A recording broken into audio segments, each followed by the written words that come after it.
On était, oui, j'étais en train de dire que après ma découverte de Marie Khazen, Ouais. euh, je, le centre de gravité de mon roman se déplace. Mm. Il n'est plus Beyrouth, il devient la question du féminisme. Alors vous allez me dire pourquoi? Eh bien parce que une des photos les plus connues ici, après cette réunion, ou si vous l'avez fait déjà avant, vous allez sur Internet et vous cliquez photo Marie Khazen. La première photo qui va vous apparaître, c'est deux femmes habillées en homme, Exact. Oui. avec le tire-bouche, le costume trois pièces et Oui. le tire-bouche oriental, le chapeau oriental. Oui. En fait, c'est en même temps un autoportrait. C'est un des rares autoportraits de Marie, puisque en réalité, elle est une des deux femmes qui Mhm. est sur cette photo à côté de sa sœur. Ouais. Donc, je me dis, mon Dieu, cette photo en 1920, dans un pays aussi encore fermé au Mm. monde, qui commence à s'ouvrir, mais qui est encore assez fermé, un pays très traditionnel où le statut des femmes et ce qu'il est, c'est-à-dire semblable quand même à ce qui se passe en Tunisie, sans doute, dans une société quand même qui est encore arc-boutée sur ses habitudes, sur ses traditions, où les femmes doivent être confinées quand même dans l'espace de la maison, Mm. avoir l'audace absolue de faire ce type de cliché. Oui. Et, et en fait, on s'aperçoit que ça correspond un peu à ce qui se passe en Europe au même moment. Donc Mhm. je me dis, mon Dieu, au Liban, dans une petite ville de la montagne libanaise, dans une société qui a très très peu de contacts, qui commence bien sûr à avoir des contacts avec l'étranger, il y a déjà des femmes qui sont capables d'avoir cette audace-là. Et donc, moi, je suis bouleversée. Et bien entendu, voyant cette photo, je ne peux que vouloir la remettre dans son contexte, c'est-à-dire savoir quelle était la situation des femmes à cette époque et est-ce qu'il y avait déjà un mouvement féministe au Liban à cette époque dans lequel s'inscrit cette photo. Est-ce que vous me voyez Oui, oui, toujours? on voit parfaitement. Parfaitement. Et donc, je vais me replonger parce que bien sûr, je connaissais un certain nombre de choses sur ce mouvement. Mm. Et ce mouvement féministe, probablement, vous le savez, est né au fond dans le contexte de ce qu'on a appelé la Nahda. La Mm. Nahda, c'est ce mouvement de renaissance qui a traversé le Proche-Orient, le Moyen-Orient et puis le monde arabe en général, dont on date, si vous voulez, le démarrage avec l'expédition de Napoléon en Égypte, mais disons que c'est le premier contact important de l'Égypte avec l'Occident, mais c'est vraiment le tout début de ce mouvement-là. Au fond, il va commencer surtout comment dire, à être dans l'effervescence plutôt vers la fin du 19e et le début du 20e. Pourquoi? Parce que l'autre événement politique, bien sûr concomitant, c'est l'affaiblissement de l'Empire ottoman. Oui. C'est le début de toute cette interrogation sur, au fond, qu'est-ce qui fait que notre région est en perte de vitesse? Il y a une espèce de modernité qui est en train de s'élaborer dans l'Occident. Et comment on peut concilier identité et modernité? Ça va être la grande question de cette Narda. Est-ce qu'on peut rester nous-mêmes en se développant? Comment sortir de notre sous-développement à certains égards, mais au fond sans perdre notre âme non plus? Mm. Et puis il y a ce mouvement de la colonisation dont on ne peut que aussi retenir l'impact qu'il va avoir sur nos Certainement. sociétés. Certainement. Parce Mm. qu'il va nous obliger à nous poser ces questions. Pourquoi on nous met sous la coupe pourquoi ces grandes puissances viennent s'emparer du pouvoir dans nos pays? Alors sous différentes formes, il y a protectorat, il y a colonie, il y a mandat. Le Liban est sous mandat français, mais tout ça, ce sont des formes différentes de ce qu'on peut appeler le grand projet de la colonisation qui va hâter, qui va donner un coup d'accélérateur à toutes ces interrogations qui sont des interrogations politiques, qui sont des interrogations, disons, de sciences humaines, c'est-à-dire les chercheurs vont se mettre à travailler là-dessus, sont des interrogations philosophiques. Qu'est-ce qu'il y a dans notre culture qui fait que on est à ce point de notre développement ou de notre sous-développement? Enfin voilà, toutes ces questions brûlantes. Et bien sûr, la question du statut des femmes va venir aussi amplifier toutes ces interrogations autour de l'identité le rôle de la religion dans l'identité. Alors, ce qu'il faut savoir aussi, c'est que bon, le cœur de ce mouvement, c'est bien sûr l'Égypte. On a dit que c'est en Oui, Égypte qu'il y a Shara, oui. ce premier choc culturel avec l'expédition de Napoléon, mais au fond, l'Égypte aussi va être un lieu qui va accueillir beaucoup de penseurs et d'intellectuels libanais. Les frontières à l'époque n'étaient pas aussi rigides qu'elles l'étaient aujourd'hui. Ces notions d'identité, de passeport étaient beaucoup plus fluides au fond. Et beaucoup de Libanais, d'ailleurs de chrétiens libanais, et ça ne vous étonnera pas, parce que ces chrétiens libanais qui se sentaient arabes ne partageaient pas avec le reste du monde la religion, puisqu'ils Mhm. étaient chrétiens, et ils voulaient réfléchir à une autre façon de penser son identité, de penser son appartenance, de penser ce que peut être un état-nation, etc. Toutes ces questions-là.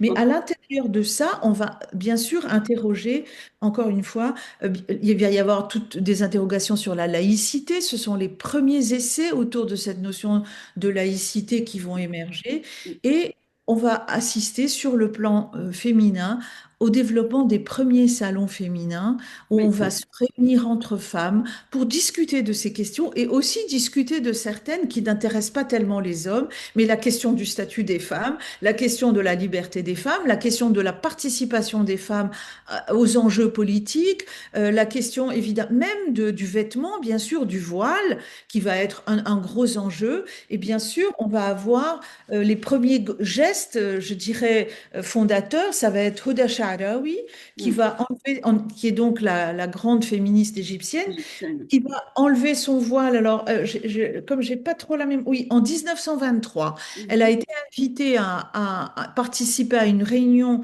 en Europe, une réunion de femmes d'ailleurs, où on a posé ce genre de questions. Et mhm. à son retour en Égypte, elle est accueillie par des consoeurs féministes et elle enlève son voile en public pour la première fois.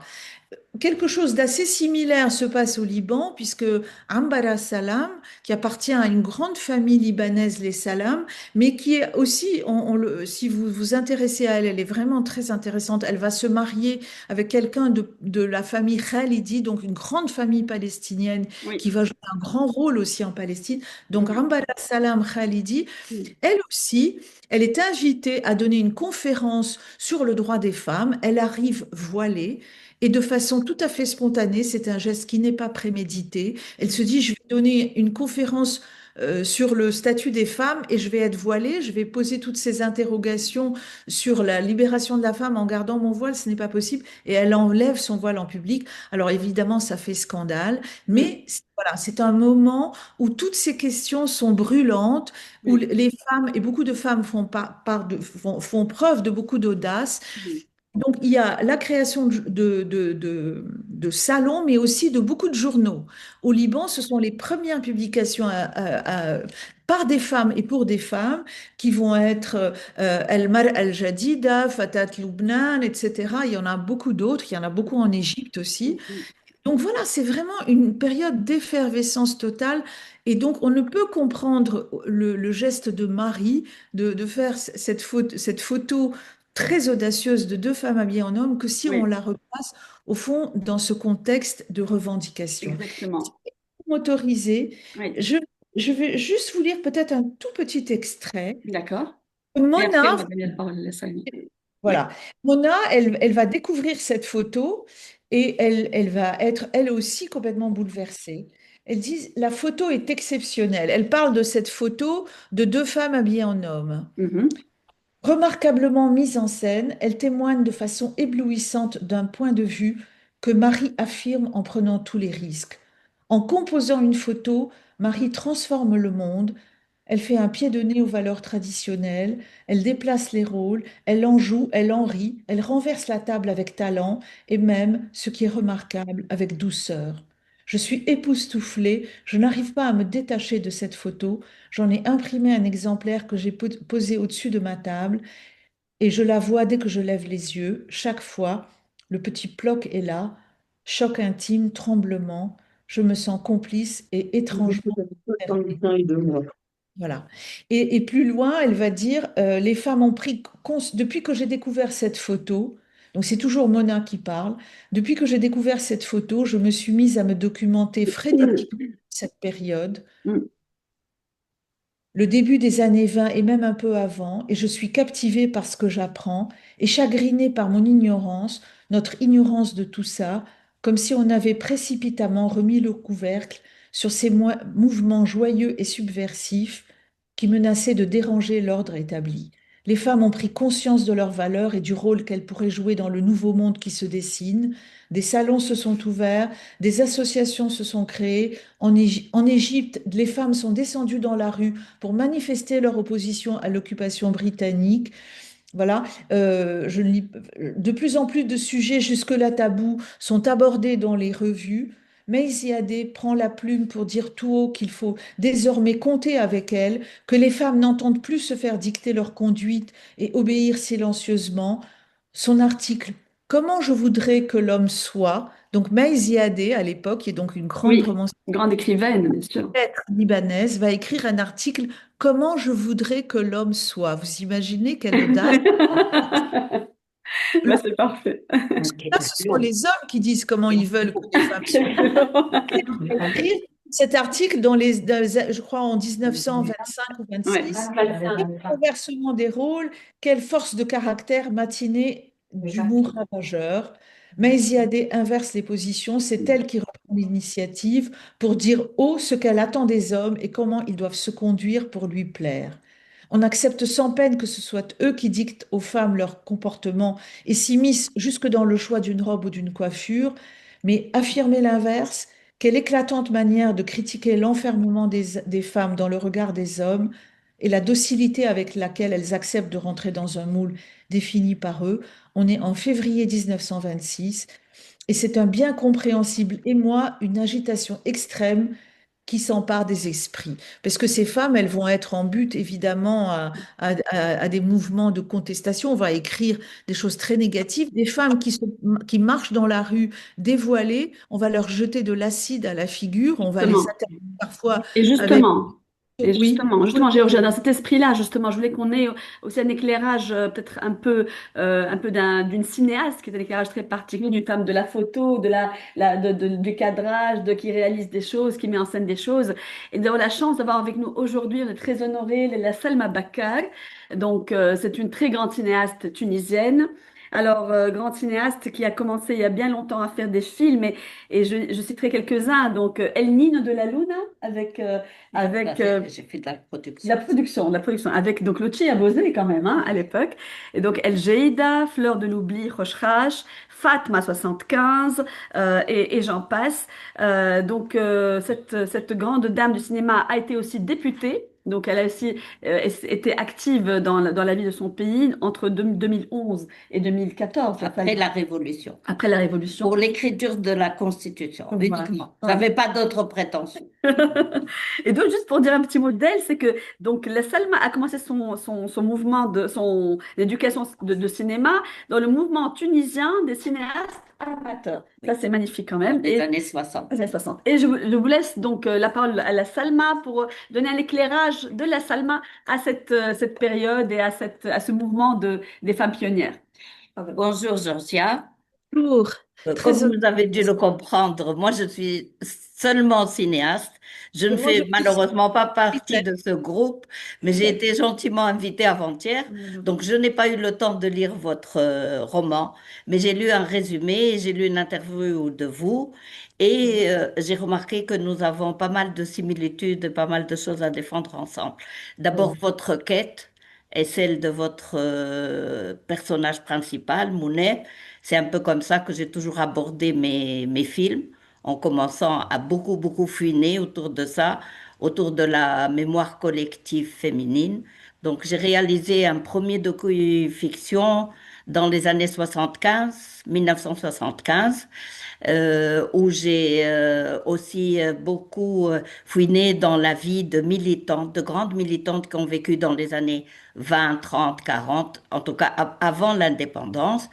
Et j'ai mis en exergue une grande dame qui s'appelle Pchira Benmrad, qui se trouve être l'arrière-tante de ton mari, d'où l'intérêt de Sonia pour moi et inversement.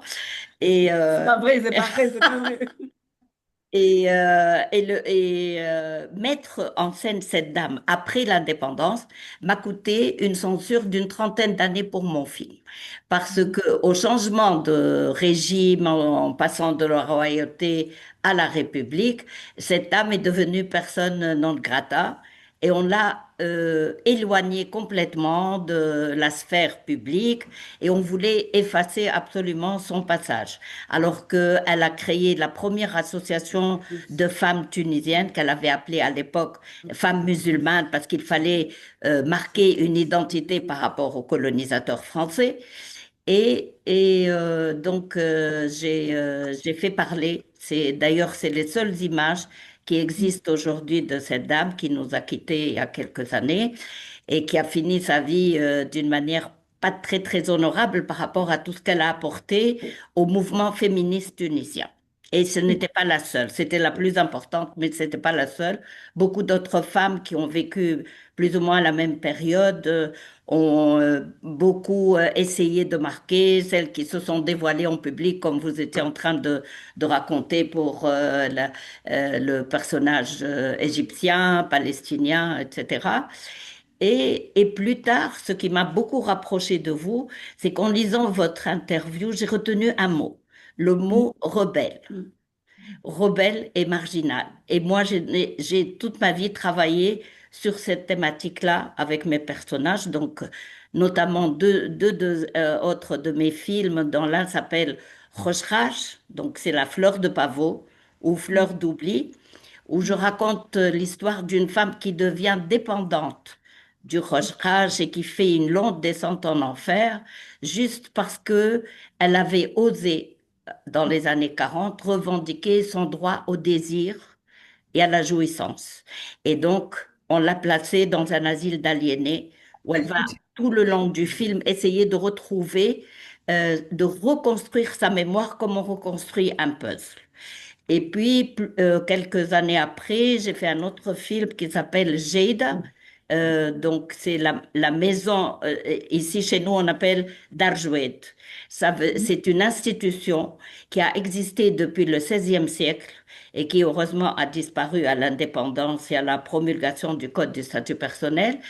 Et cette institution recevait toutes les femmes rebelles, celles qui refusaient de se plier à l'ordre établi de la société, à l'autorité généralement d'un mari, mais ça pouvait être aussi un père, un frère, un oncle, qui, quand il constatait qu'elle ne voulait pas se plier à cet ordre établi, pouvait aller porter plainte auprès d'un qadi qui applique la charia selon les deux dogmes sunni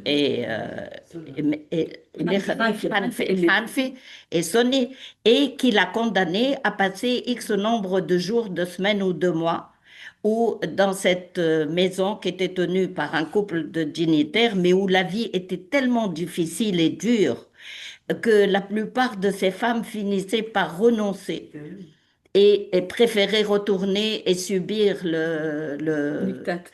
les dictats de leur mari ou de leur père, etc. Donc, je raconte aussi dans ce film l'itinéraire de quatre femmes de conditions et d'âges très, très différents et qui finissent par retrouver la liberté au retour de Bourguiba et à l'indépendance de la Tunisie. Donc, énormément de similitudes avec vos Oui, préoccupations. oui, mais encore plus là, parce que vous évoquez la question de l'enfermement. Oui. Oui, Euh, beaucoup. alors ça c'est vraiment quelque chose qui traverse tous les pays et toutes les aires géographiques, parce que rappelez-vous, un peu au même moment, Camille Claudel, qui est la plus Oui, connue des artistes en France et qui se fait enfermer parce que soi-disant elle est folle. Donc l'enfermement, et c'est un point commun, puisque Maïziadé que j'ai mentionné, et là, son enfermement est historiquement Acté. confirmé, je dirais, parce que donc Maïziadé, qui est donc cette intellectuelle, cette journaliste, cette femme de lettres qui va vivre un certain nombre d'années, qui va être rédactrice en chef d'un journal, El Mahrousa d'ailleurs, qui s'appelait El Mahrousa au Caire, elle va avoir un épisode dépressif suite au décès successif de son père et de sa mère qui était avec elle en Égypte, mais aussi de Gibran Khalil Gibran, qui est une figure de cette Narda et avec lequel elle avait eu une relation amoureuse mais épistolaire. Mais très intense, une relation vraiment très intense. Elle disait que l'un et l'autre pensaient que chacun était son âme sœur, donc c'était vraiment, voilà. Et donc, après le décès de Gibran Khalil Gibran, elle va entrer dans une période un peu dépressive. Et là, elle va prendre contact avec ce qui lui reste de famille au Liban, c'est-à-dire un cousin qui a été d'ailleurs son premier amour. Et elle va lui dire et le cousin va l'encourager à revenir se reposer au Liban. Et quand elle arrive, elle débarque du bateau. Qu'est-ce qu'il fait? La première chose qu'il fait, c'est qu'il lui fait signer des papiers. Et par ces papiers, il la dépossède de toute sa fortune, le cher homme, et par la suite, il l'a fait interner dans Arras Fourrier, qui était le seul, d'ailleurs, hôpital psychiatrique à l'époque, sous prétexte elle est folle, alors qu'elle est tout à fait normale, elle est juste un petit peu ce qu'on appellerait peut-être une dépression aujourd'hui, ou peut-être même pas, peut-être juste déprimée. Et moi, j'ai imaginé qu'à la même période, parce que vraiment les dates correspondent, Marie Khazen a pu tout à fait être enfermée elle aussi par sa famille, parce qu'elle a fini par gêner, par son comportement qui était tout à fait atypique, le refus du mariage, le fait qu'elle fumait, qu'elle conduisait une voiture, qu'elle allait à la chasse, qu'elle montait à cheval, qu'elle s'habillait donc avec des tenues masculines parfois, qu'elle vivait seule de façon tout à fait étonnante et en dehors des clous. Appartenant à une grande famille comme la sienne, elle aurait dû se marier, faire des enfants et on n'aurait jamais entendu parler d'elle. Et au lieu de ça, elle a un parcours totalement atypique pour l'époque et elle va être enfermée. En tout cas, c'est ce que j'ai imaginé et qu'elle va Maïziadé à l'asile. Mais donc l'enfermement est une solution que malheureusement, on le découvre de plus en plus d'ailleurs. Il y a un roman, enfin ce qui n'est pas vraiment un roman, mais un livre qui a fait beaucoup de bruit en France ces derniers mois, qui s'appelle Mon vrai nom est Elisabeth et qui est une enquête menée par une jeune femme sur sur son arrière-grand-mère qu'on a internée parce qu'on a décidé qu'elle était folle et non seulement elle a été internée, mais lobotomisée. Vous savez, voilà, donc avec une intervention, on lui enlève une partie du cerveau pour la calmer, vous voyez, alors que c'était une femme parfaitement normale. Et on découvre de plus en plus ce genre d'histoire.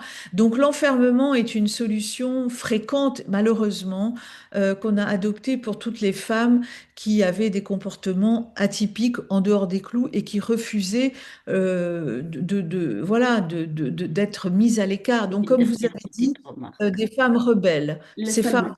Oui, excusez-moi, laisse-la dire. Georgia, juste une petite remarque.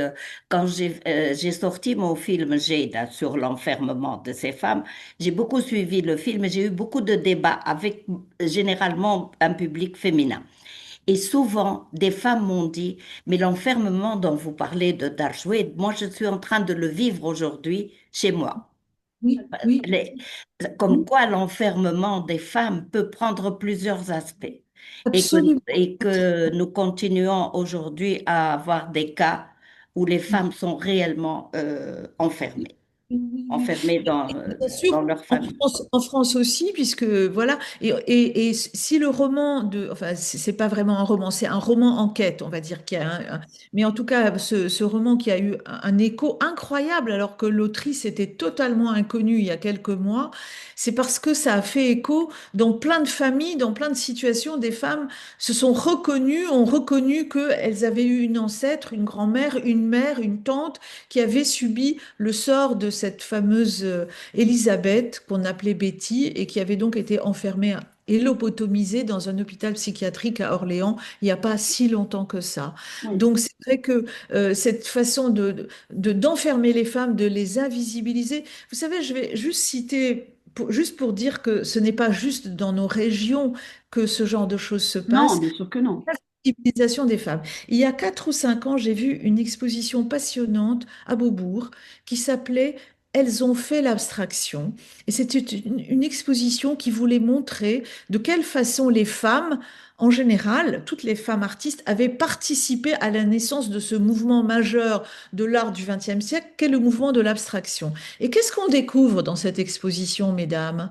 On découvre que derrière Jackson Pollock, par exemple, qui est un grand nom de la peinture en Amérique, on dit qu'il a inventé ce qu'on appelle le dripping, c'est-à-dire le fait de mettre la toile par terre au lieu de la mettre à la verticale, de poser la toile à l'horizontale et de jeter de la peinture un peu comme voilà un jet de peinture qui va se déposer sur la toile. On a appelé ça le dripping et c'est devenu un vraiment des pères fondateurs l'art moderne aux États-Unis. Eh bien, mesdames, c'était sa femme qui, avant lui, qui n'avait pas de grand studio dans sa cuisine, a inventé le dripping. Et D'accord. des exemples comme ça, toute l'exposition de Beaubourg en était pleine et j'étais très émue de découvrir dans cette exposition une salle entière où il y avait 4 artistes libanaises qui Mhm. avaient participé de ce mouvement, Salwa Raoudacher, Helen El Khal, euh, Etel Adnan, qui a connu son heure de gloire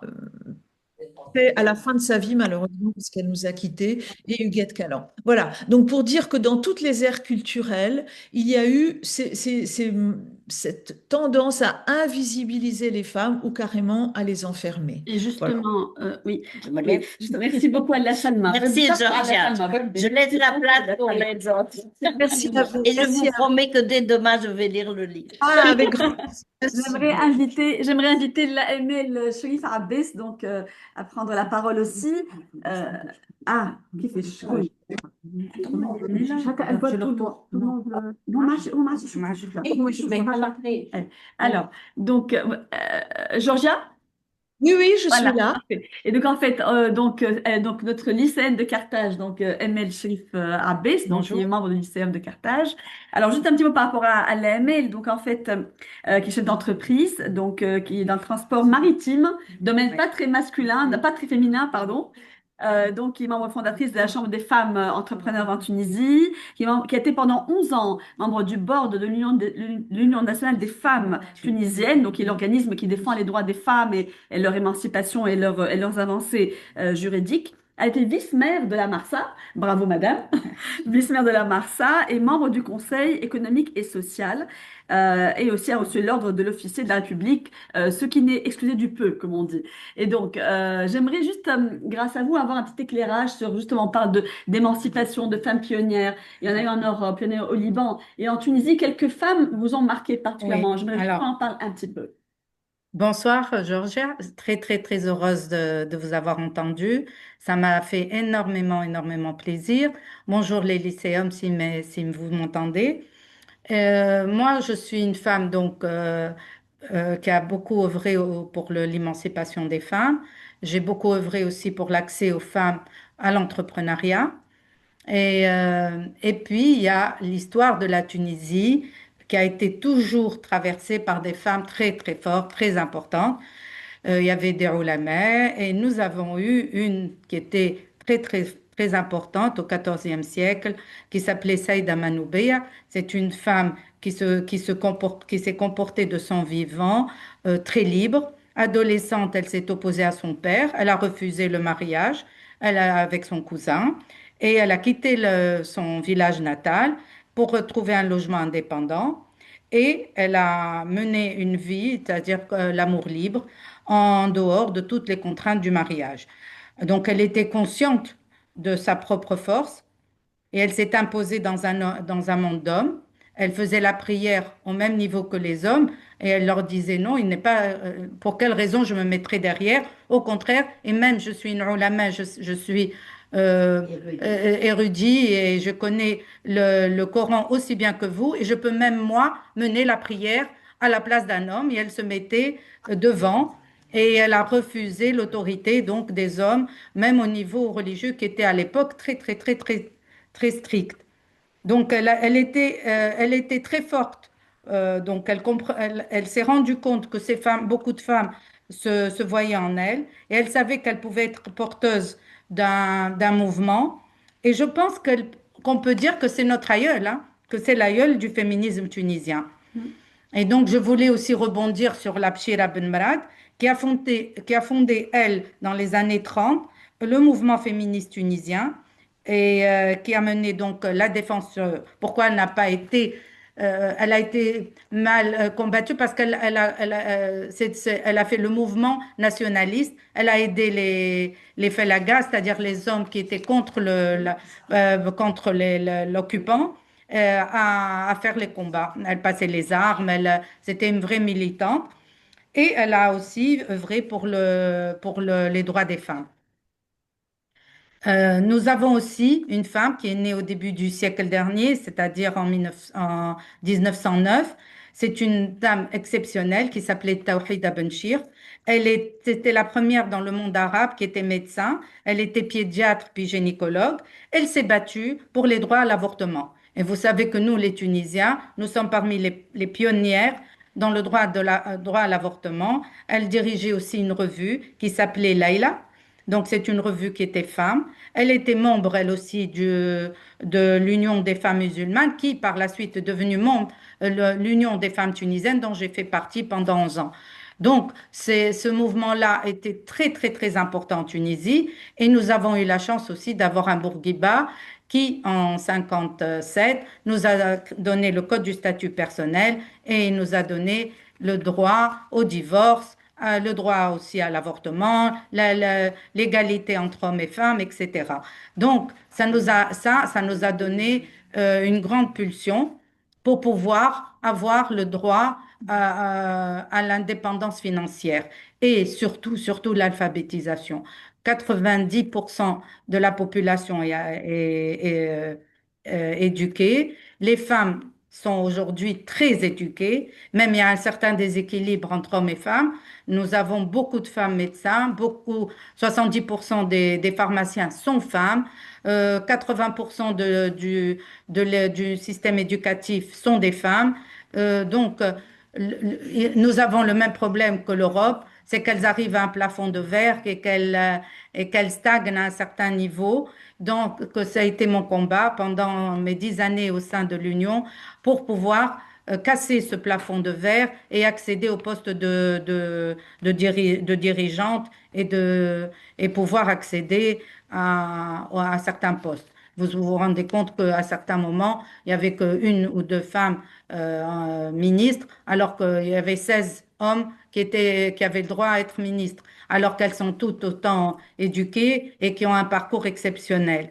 Et c'est pour ça que moi, j'avais œuvré pour l'accès à l'entrepreneuriat par le biais des petits projets comme la Banque tunisienne. On avait créé une Banque tunisienne de solidarité, l'accès aux micro-projets là, avec des microcrédits où les femmes peuvent être autonomes et être financièrement surtout autonomes et pouvoir gérer elles-mêmes leur budget. Voilà, ça c'est un petit résumé de notre parcours. En tout cas, très, très, Merci très, infiniment. très merci et à très bientôt, j'espère, Georgia. Merci Merci, au infiniment. revoir. Merci beaucoup, Lélie. Vous Merci savez que infiniment. c'est la même année où les Libanaises et les Tunisiennes ont eu le droit de vote la même année, Ah, la même 1950. année. Donc, libanaise et tunisienne ont la même année le droit de vote, en fait. Et voilà. 1957, En 1957. 50, en 57. En 57. Parfait. Moi, j'aimerais juste, alors pour Géorgia, d'abord, avant de passer au mondial, est-ce que, mesdames, parmi vous, quelqu'un voudrait poser une question, a une suggestion, une inspiration? Peut-être Maya, peut-être? Maya. Alors, Maya, elle est particulière. Alors, Maya Boulerda, elle est spéciale parce que Maya est la petite fille de la première présidente, en fait, de ce lycéum. Bonjour. Qui n'était pas l'islam de Carthage, qui était Aziza Othmana en 58 jusqu'en 62.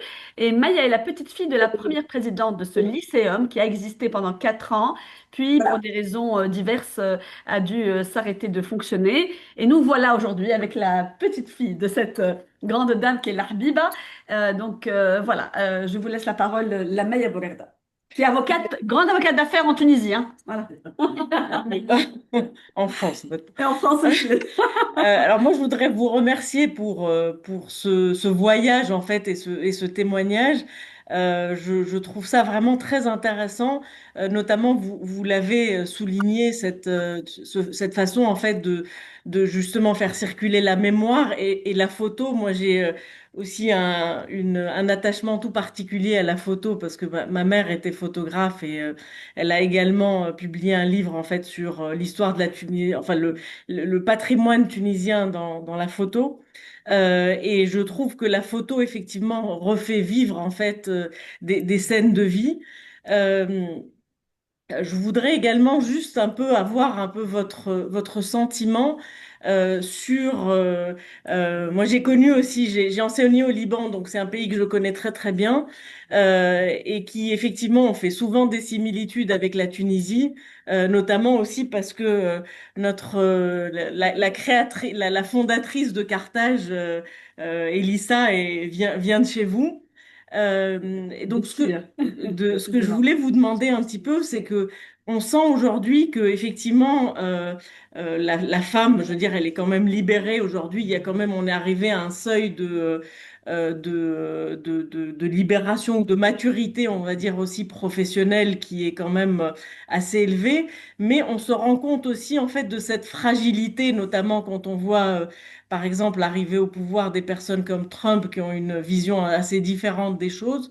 Donc, comment un peu, comment vous voyez un petit peu cette transmission de cette importance au niveau juste également en fait des jeunes générations surtout. Moi, juste un petit témoignage.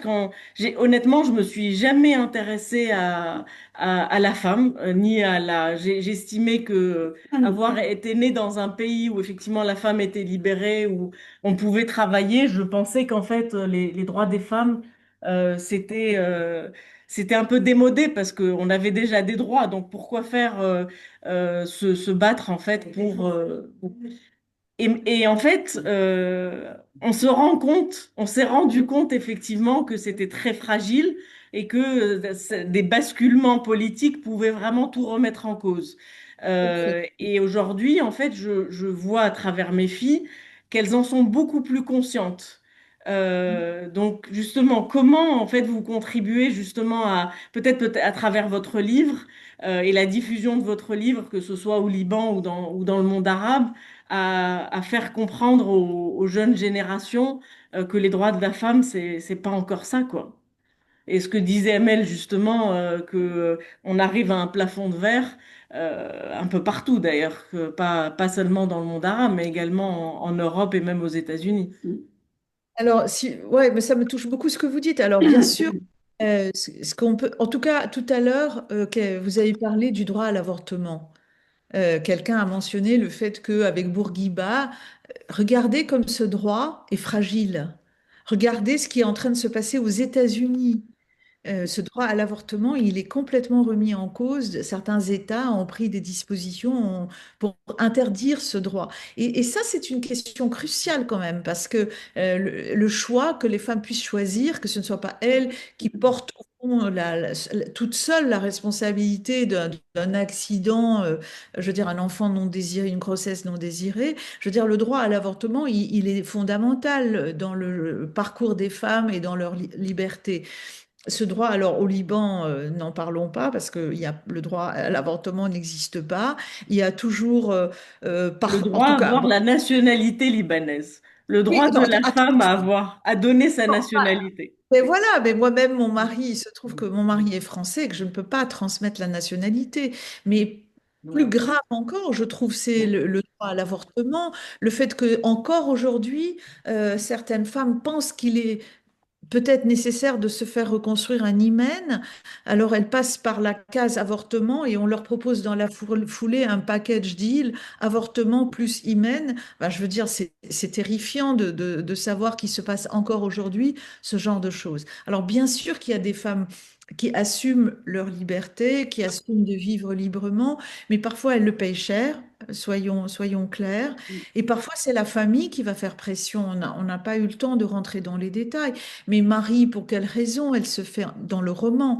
Pour quelle raison elle va se faire